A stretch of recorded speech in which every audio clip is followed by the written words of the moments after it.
लोकसभेनंतर India आघाडी बंद पडली। शिरसाटांनी India आघाडीची खिल्ली उडवल्याचं पाहायला मिळतंय। त्यामुळे लोकसभेनंतर इंडिया आघाडी ही बंद पडलेली आहे।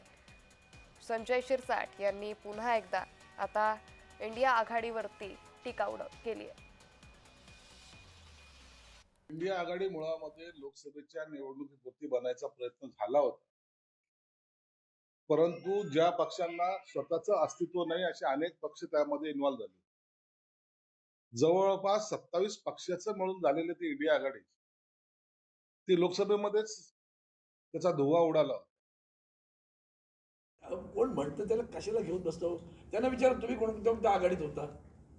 तुम्हाला आघाडीची इतकी जर हे आहे तर तुम्ही आता कोणाच्या सपोर्ट घेऊन उभे आहात, कोणाच्या दांड्यावर उभे आहेत ते सांगा ना। ते हिंदुत्ववादी आहेत का? नितीश कुमार, चंद्रबाबू नायडू हिंदुत्ववादी आहे का? पासवान हिंदुत्ववादी आहे का? ह्या आघाड्या चालतात, दुसऱ्याने गेली का आघाडी? त्याच त्यांचं वक्तव्य आहे ना, रेवडी। त्या रेवडीच्या विरुद्ध सतत पंतप्रधान बोलतात। त्यांच्या माणसांनी रेवडी वाटली तर चालते, दुसऱ्यांनी वाटली का ती रेवडी।